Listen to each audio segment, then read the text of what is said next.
Hey guys, it's Sasha. Welcome back to my channel, and today I'm going to be talking to you about all the books that I read in May. So in May I read 6 books.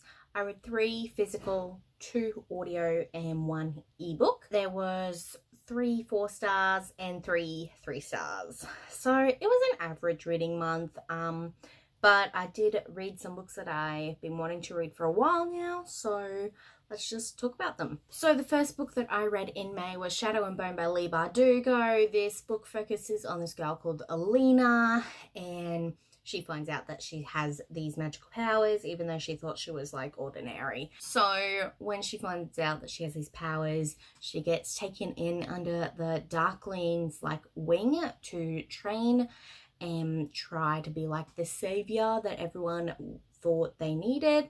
But turns out that's not what the Darkling had plans for her. So I enjoyed this book.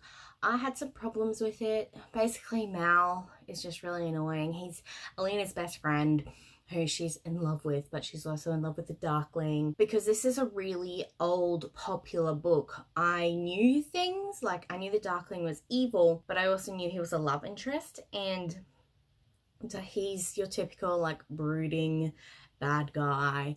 But there's one quote that he said that I absolutely adore, and it was, fine, make me your villain. And I'm like, oh baby, I'm gonna make you so much more like that. When he said that, I'm like, I love this guy. He gave me Damon Salvatore vibes. I don't know if that's a thing or not. I'm really enjoying this, and I can't wait to get into the rest of the series. So this was a 4 out of 5 stars. So the next book I actually read on ebook was After the Party by Cassie Hamer. This is an Australian novel, and it's kind of thrillery, kind of contemporary. Like, I didn't know which box to put it in. So this book focuses on a woman who is a mother of 2, and she owns her own business. And when she's moved into this new neighborhood, and it's her daughter's 5th birthday party, and so she invites every single one of her child's classmates. So that's 32 5-year-olds in this house. After the party finishes, there's one child left, and she's like, where's your mum? And the child has a note, and it turns out that the mum has to go away, and she's been watching this family for a while now, and she thought it'd be the perfect family for her daughter to stay with while she's gone. Now, the main character has never met this mum, don't even know who she is. The main character and her sister go to try and find out what happened to this daughter's mum, and they get pulled into some other stuff, and you have 3 different perspectives. So you get the perspective of the main character's sister, and then the mum of the daughter that was left behind. And I enjoyed it. It was a quick read. Like, it's fluffy, like nothing too intense, nothing to rave about. I gave it 3 out of 5 stars. I really enjoyed it. I liked how it was based in Sydney. Like, I don't know Sydney very well, but I enjoyed the Australian aspects to it. The next book I read was Her Every Fear by Peter Swanson. Now, you all know that I hate Peter Swanson's other work, The Girl with the Clock for a Heart. Absolutely despised it, so I was really iffy picking this one up, but I'm glad I did. So this book focuses on a girl called Kate, and she lives in London, but she's just had something really traumatic happen to her, so she thinks she needs to get away for a bit. And when her cousin messages her from Boston, he suggests they do an apartment swap. So Kate moves to Boston, and when she gets there, she finds out that her neighbour, Audrey Marshall, has been killed, and everyone is suspecting Corbin. But Kate has never met Corbin, so she can't really help them in that. But I enjoyed this. I gave it 4 out of 5 stars because there were so many twists and turns that I didn't see coming, and I thought it might have been this one person, but it was another person. There is multiple perspectives in this, but they all flowed really well, and there's lots of flashbacks, but you need flashbacks in a thriller, because then how are you going to find out, like, how did the killer become the killer? And yeah, I really enjoyed this.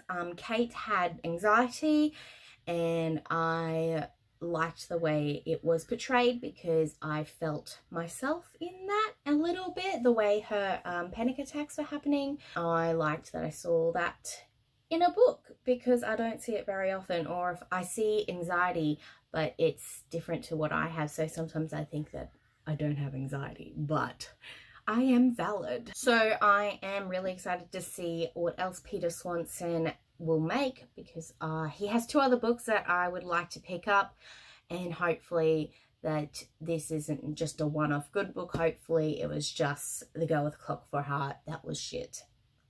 So the next book I listened to, and that was City of Ghosts by Victoria Schwab. This is a middle grade spooky novel. I enjoyed it. Don't like Victoria Schwab's other works, so I was quite hesitant going into this, but I like her middle grade, and I really liked the whole story and the whole plot of this. It had action, had adventure, it had a bit of Harry Potter in it, which was really cool. I liked the rival slash best friend thing that she had. She was really cool. I liked her. Cannot remember any characters' names, so I can't help you out with that. But if you're looking for a super quick spooky read, I really suggest City of Ghosts by Victoria Schwab. The next book I picked up was Sabriel by Garth Nix. This has so much action and adventure, and I loved it so much. I don't know if it's just me, but when they do the charter marks, it reminds me of Doctor Strange when they do their magic thing. I don't know, but I really enjoyed the story, and I cannot wait to see where the story goes. I do have Lyriel in my TBR shelf, so hopefully I'll be able to pick up that soon, because I want to get back into this world and see where it goes. This book focuses on Sabriel, who is the daughter of the mage Aborsim, and Aborsim is a magic people that like save the world from dead and like try to stop the dead from rising again. Sabriel is at school. She gets a message that her father needs help, so she runs off.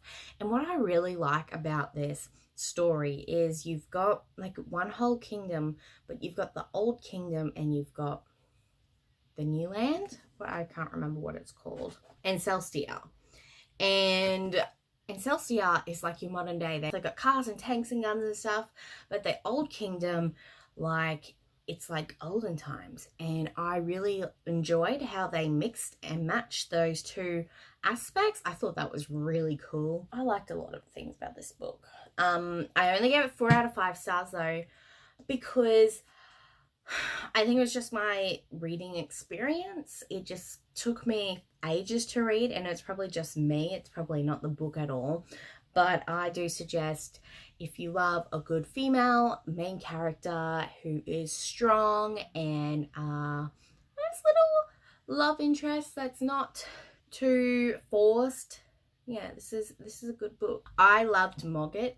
That is one of, like, it's an animal sidekick who is like chained to the Aborsin, and I loved him, and I cannot wait to read more about him in the other books. He's probably one of my favorite characters.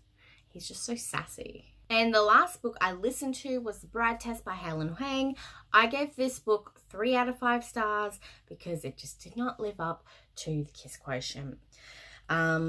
Just because, so I know I said the Kiss Quotient has a little bit of miscommunication, but The Bride Test has so much miscommunication. I hated it so much. Like, if the 2 would just tell each other what they're thinking, this would have been resolved and you'd be having lots of makeup sex, which is like what I wanted from this book. But no, lots of secret keeping, and then lots of Kai like not realizing his feelings and him thinking that he doesn't have feelings when obviously he does, but when people tell him he does, he's like denying it. And I cannot wait for Kwan's book. I am so excited for this book because I think it's going to be so good, and I like how we finally, like, We saw Michael and Stella's wedding, who were the first two people from the first book. We saw a little bit because it was from Esme's point of view, and Esme has no idea who these people are, so she didn't care about anything, but I care. I want to know what Stella was wearing, how the feud was, and I want closure. I just want to go back. So yes, this book at the end did have a 4-year jump. So I don't know with Kwan's book if we're going to have that jump acknowledged, or are we just going to go, I don't know. But I am excited, and hopefully it's going to be sexier than The Bride Test. These were the 3 plus the other 3 books that I read in May. Let me know what you read in May, because I would love to know. If you have read any of these books, please talk to me about it, because I want to talk to people about my books. So if you want to be my friend, you can add me on Goodreads, Instagram or Twitter. They're all at sashreads. And if you like this video, give it a thumbs up and subscribe if you want to see more. Thank you so much for watching, and I hope you have a good rest of your day. Bye!